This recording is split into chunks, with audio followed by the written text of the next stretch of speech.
रात के 11 बजकर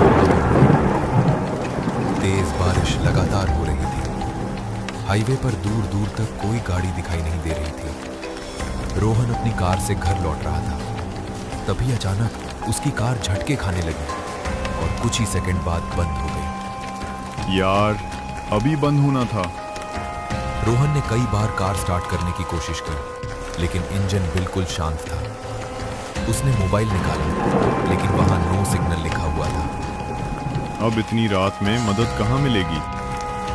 उसी समय बिजली चमकी और उसकी नजर सड़क के दूसरी तरफ एक पुराने होटल पर पड़ी। उस होटल का बोर्ड आधा टूटा हुआ था, होटल शांति, और नीचे धूल से ढका एक छोटा सा बोर्ड लटक रहा था, रात के लिए एक कमरा मरे उपलब्ध है।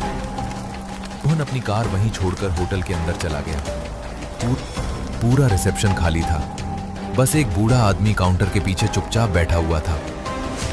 नमस्ते अंकल, एक कमरा मिल जाएगा? मिल जाएगा। बूढ़े आदमी ने बिना रोहन की तरफ देखे रजिस्टर उसकी तरफ बढ़ा दिया। रोहन ने अपना नाम लिखा, लेकिन जैसे ही उसने तारीख लिखने के लिए ऊपर देखा, रजिस्टर के आखिरी 10 पन्नों पर सिर्फ नाम लिखे थे। उनके आगे कोई चेकआउट नहीं लिखा था। अंकल, ये लोग अभी भी होटल में रुके हैं क्या? नहीं। फिर इन्होंने चेकआउट क्यों नहीं किया? बूढ़े आदमी ने पहली बार रोहन की आंखों में देखा। क्योंकि वो आज तक बाहर नहीं निकले। कुछ सेकंड तक पूरे होटल में बिल्कुल सन्नाटा छाया रहा। फिर बूढ़े आदमी ने एक पुरानी चाबी काउंटर पर रख दी। उस पर लिखा था 13। तुम्हारा कमरा तैयार है। अरे, 13 नंबर? लोग तो इसे अशुभ मानते हैं। कमरा अशुभ नहीं होता, उसमें रहने वाले हो जाते हैं। रोहन ने कांपते हाथों से चाबी उठाई और सीढ़ियों की तरफ बढ़ गया। होटल में अजीब सन्नाटा था। हर कदम की आवाज पूरे होटल में गूंज रही थी। जैसे ही वो पहली मंजिल पर पहुंचा, उसे एहसास हुआ वहां कमरा नंबर 12 था और उसके बाद सीधे कमरा नंबर 14। अरे, 13 नंबर का कमरा कहाँ है? रोहन नीचे वापस आया, लेकिन रिसेप्शन खाली था। वो बूढ़ा मैनेजर अचानक गायब हो चुका था। अंकल, अंकल, कहाँ हैं आप? तभी उसके हाथ में पकड़ी चाबी अपने आप गर्म होने लगी। उस पर लिखा 13 चमकने लगा और सामने की दीवार धीरे धीरे खिसकने लगी। दीवार के पीछे एक पुराना लकड़ी का दरवाजा था, जिस पर लिखा था रूम 13। दरवाजा अपने आप खुल गया। अंदर पूरा कमरा धूल से भरा था, लेकिन बिस्तर बिल्कुल साफ था, मानो कोई अभी अभी वहां से उठा हो। रोहन जैसे ही अंदर गया, दरवाजा अपने आप बंद हो गया। उसने तुरंत हैंडल पकड़ा, लेकिन अब वो खुल ही नहीं रहा था। दरवाजा खोलो, कोई है बाहर। अचानक कमरे के कोने से किसी की धीमी आवाज आई। तुम देर से आए, हम तुम्हारा इंतजार कर रहे थे। रोहन ने धीरे धीरे पीछे मुड़कर देखा। कमरे में एक नहीं, 2 नहीं, बल्कि दर्जनों लोग खड़े थे। उनके वही चेहरे जो होटल के रजिस्टर में दर्ज थे। सभी चुपचाप सिर्फ रोहन को देख रहे थे। उन सब के बीच वही बूढ़ा मैनेजर भी खड़ा था, लेकिन अब उसकी आंखें पूरी तरह काली थीं। ये होटल मेहमानों को कमरा नहीं देता, अपना परिवार बढ़ाता है। अगले ही पल पूरे कमरे की लाइट बुझ गई और होटल में एक जोरदार चीख गूंज उठी। आ! अगली सुबह एक यात्री उसी होटल में पहुंचा। रिसेप्शन पर वही बूढ़ा मैनेजर मुस्कुरा रहा था। रजिस्टर खुला हुआ था। उसमें सबसे नीचे एक नया नाम लिखा था, रोहन, और उसके आगे चेकआउट की जगह सिर्फ एक शब्द लिखा था, रह गया। कहते हैं आज भी अगर कोई उस होटल में एक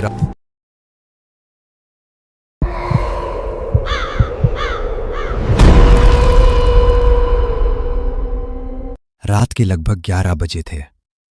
पूरा शहर शांत हो चुका था। सड़क पर सिर्फ स्ट्रीट लाइट की हल्की रोशनी थी। रमेश अपनी बाइक से ऑफिस से घर लौट रहा था। आज तो काम करते करते बहुत रात हो गई। बहुत भूख भी लगी है।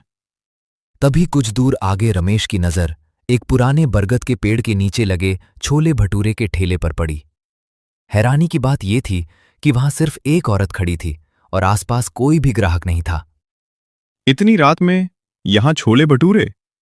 रमेश ने अपनी बाइक ठेले के सामने रोक दी और उस औरत के पास जाकर पूछा, आप इतनी रात में यहां दुकान क्यों लगाती हैं? लेकिन उस औरत ने कोई जवाब नहीं दिया। अच्छा, एक प्लेट दे दीजिए।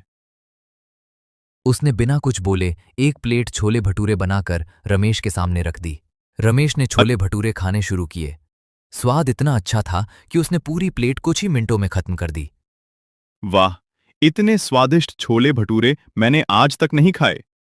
लेकिन उस औरत ने फिर भी कोई जवाब नहीं दिया। वो बस रमेश को घूरती रही। उसकी काली आंखें देखकर रमेश को थोड़ा अजीब लगा। पता नहीं क्यों मुझे यहां अच्छा नहीं लग रहा। रमेश ने पैसे मेज पर रखे, बाइक स्टार्ट की और घर की तरफ निकल गया। रास्ते में उसे बार बार ऐसा महसूस हो रहा था जैसे कोई उसकी बाइक के पीछे बैठा हो। उसने कई बार शीशे में देखा, लेकिन वहां कोई नहीं था। शायद मैं ज्यादा सोच रहा हूं। कुछ देर बाद रमेश अपने घर पहुंच गया। उसने दरवाजा बंद किया, हाथ मुंह धोया और सो गया। आधी रात के बाद अचानक उसे बाहर से एक धीमी आवाज सुनाई दी। रमेश, छोले भटूरे खाओ ना। रमेश की आंख खुल गई। उसने पूरे कमरे में देखा, लेकिन वहां कोई नहीं था। सपना होगा। इतना कहकर वो दोबारा सो गया। कुछ मिनट बाद फिर वही आवाज आई, लेकिन इस बार पहले से भी ज्यादा पास। रमेश, मेरे छोले भटूरे कैसे लगे? रमेश घबराकर उठ बैठा। तभी कमरे का दरवाजा अपने आप धीरे धीरे खुलने लगा। कमरे की सारी लाइटें झिलमिलाने लगी। अचानक कमरे में बहुत ठंडी हवा चलने लगी। अगले ही पल वही औरत कमरे के बीचों बीच खड़ी थी। ठंडी हवा चलने लगी। अगले ही पल वही औरत कमरे के बीचों बीच खड़ी थी। लेकिन अब उसका चेहरा इंसान का नहीं था। उसकी आंखें पूरी तरह काली थीं, लंबे बाल जमीन तक लटक रहे थे और उसके मुंह से खून टपक रहा था। तुम कौन हो? जिसने मेरा खाना खाया, अब वही मेरी अगली दावत बनेगा। ये कहते ही चुड़ैल ने अपने लंबे नाखूनों से रमेश का गला पकड़ लिया। बचाओ, कोई बचाओ! रमेश पूरी ताकत से खुद को छुड़ाने की कोशिश करता रहा, लेकिन चुड़ैल की पकड़ और मजबूत होती गई।